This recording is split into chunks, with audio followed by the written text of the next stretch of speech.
بسم اللہ الرحمن الرحیم۔ السلام علیکم ناظرین کرام، ایک یہودی نے اپنے بیٹے کو کہا جاؤ سودا لے آؤ، تو وہ گیا۔ لڑکا راستے سے گزر رہا تھا کہ اس کی نظر حضور صلی اللہ علیہ وآلہ وسلم پر پڑی، اور حضور صلی اللہ علیہ وآلہ وسلم کی نظر بھی اس لڑکے پر پڑی۔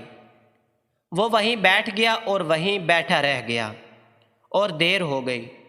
وہ یہودی کبھی اندر جاتا کبھی باہر آتا کہ لڑکا کہاں رہ گیا، آیا نہیں ابھی تک۔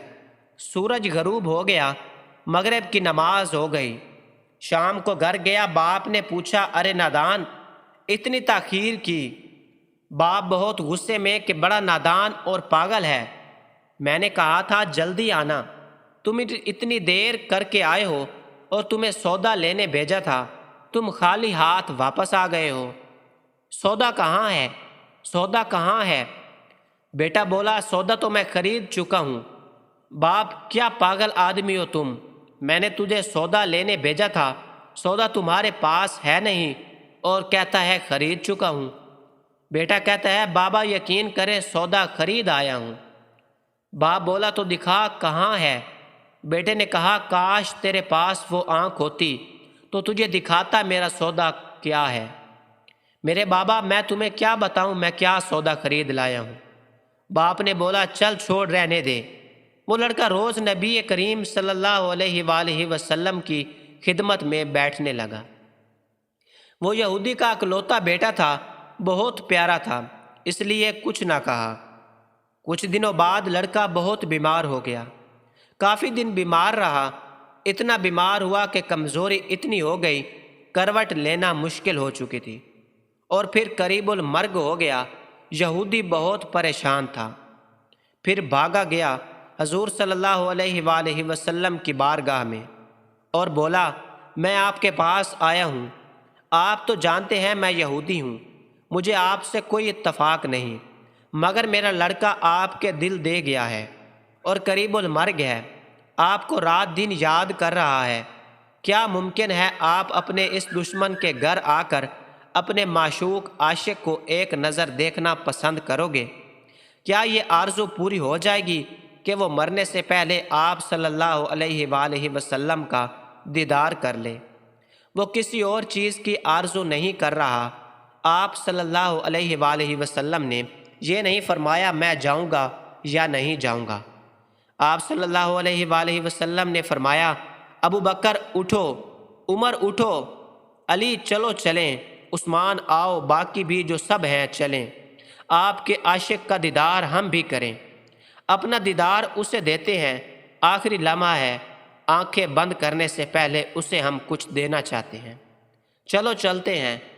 یہودی کے گھر پہنچے تو لڑکے کی آنکھیں بند تھیں۔ حضور صلی اللہ علیہ وآلہ وسلم کا سراپا کرم ہے لڑکے کی پیشانی پر آپ صلی اللہ علیہ وآلہ وسلم نے اپنا دست اقدس رکھا۔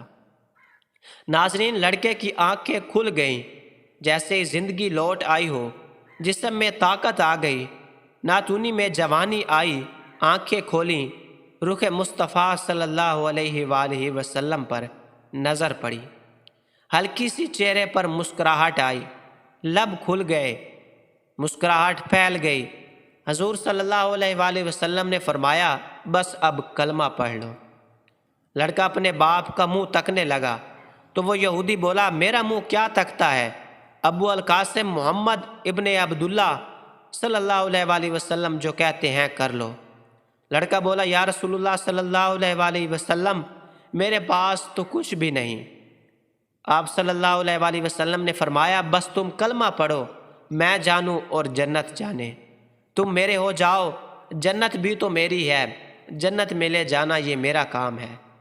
لڑکے نے کلمہ پڑھا، جب اس کا منہ نکلا محمد رسول اللہ صلی اللہ علیہ وآلہ وسلم، روح باہر نکل گئی، کلمے کا نور اندر چلا گیا، آنکھیں بند ہو گئیں، لب خاموش ہوئے۔ اس لڑکے کا باپ وہ یہودی بولا اس لیے یہ لڑکا اب میرا نہیں رہا، اب یہ اسلام کی مقدس امانت کا شیانہ ہے، اے نبوت کریم صلی اللہ علیہ وآلہ وسلم سے اس کا جنازہ اٹھے تب ہی اس کی عزت ہے، لے جاؤ اس کو۔ پھر آپ صلی اللہ علیہ وآلہ وسلم نے فرمایا صدیق اٹھاؤ، عمر اٹھاؤ، عثمان آگے بڑھو، بلال آؤ تو صحیح، علی چلو دو کندھا دو، سب اٹھاؤ اسے آقا۔ جب یہودی کے گھر سے نکلے تو یہ فرماتے جا رہے تھے، اس اللہ کا شکر ہے جس نے میرے صدقے سے اس بندے کو بخش دیا، اس اللہ کا شکر ہے جس نے میرے صدقے سے اس بندے کو بخش دیا۔ اللہ اکبر! کیا مقام ہوگا اس عاشق کی میت کا جس کو علی، عثمان، ابو بکر صدیق، عمر بن خطاب، بلال حبشی جیسے مشہور شخصیات کندھا دے کر چلے جا رہے ہوں، اور آگے آگے محمد مصطفیٰ صلی اللہ علیہ وآلہ وسلم ہوں۔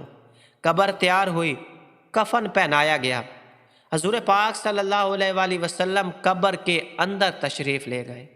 سبحان اللہ! قبر میں کھڑے ہوئے اور کافی دیر کھڑے رہے، اور پھر اپنے ہاتھوں سے اس عاشق کی میت کو اندر اتارا۔ سبحان اللہ! آپ صلی اللہ علیہ وآلہ وسلم قبر کے اندر پنجوں کے بل چل رہے تھے، مکمل پاؤں مبارک نہیں رکھ رہے تھے۔ کافی دیر کے بعد آپ صلی اللہ علیہ وآلہ وسلم قبر سے باہر آئے تو چہرے پر تھوڑی زردی چھائی تھی، تھکن محسوس ہوئی۔ صحابہ پوچھتے ہیں، حضور صلی اللہ علیہ وآلہ وسلم یہ کیا ماجرا ہے؟ پہلے تو یہ بتائیں آپ صلی اللہ علیہ وآلہ وسلم نے قبر میں پاؤں مبارک مکمل کیوں نہیں رکھا؟ آپ صلی اللہ علیہ وآلہ وسلم پنجوں کے بل کیوں چلتے رہے؟ تو کریم آقا صلی اللہ علیہ وآلہ وسلم نے فرمایا، قبر کے اندر بے پناہ فرشتے آئے ہوئے تھے، اس لیے مجھے یہاں جگہ ملتی تھی میں پنجہ ہی رکھتا تھا، پاؤں رکھنے کی جگہ نہیں تھی۔ میں نہیں چاہتا تھا کسی فرشتے کے پاؤں پر میرا پاؤں آ جائے۔ سبحان اللہ! پھر صحابہ نے پوچھا، آپ صلی اللہ علیہ وآلہ وسلم قبر کے اندر کیوں چلے گئے؟ ہم چلے جاتے۔ تو سبحان اللہ خوبصورت جواب دیا کہ میں نے اس لڑکے کو بولا تھا نا تیری قبر کو جنت بناؤں گا، تو اب اسی کو قبر جنت بنانے قبر کے اندر چلا گیا تھا۔ تو پھر حضور پاک صلی اللہ علیہ وآلہ وسلم اتنے تھکے ہوئے کیوں ہیں؟ تھکا اس لیے ہوں کہ فرشتے اور حوریں اس عاشق کے دیدار کے لیے آ رہے تھے۔ سبحان اللہ! ناظرین کرام، اس لیے حضور پاک صلی اللہ علیہ وآلہ وسلم تھکے ہوئے تھے کہ فرشتے اور حوریں اس عاشق کے دیدار کے لیے آ رہے تھے اور میرے وجود سے لگ لگ کر گزر رہے تھے، ان کی وجہ سے میں تھک گیا ہوں۔ سبحان اللہ! کیا شان ہوگی اس کی۔ ناظرین، مزید ایسی ویڈیوز دیکھنے کے لیے ہمارے چینل کو سبسکرائب کر کے بیل آئیکن کے بٹن کو ضرور دبا دیں تاکہ مزید ہر آنے والی اس طرح کی ویڈیو آپ تک بر وقت پہنچتی رہے۔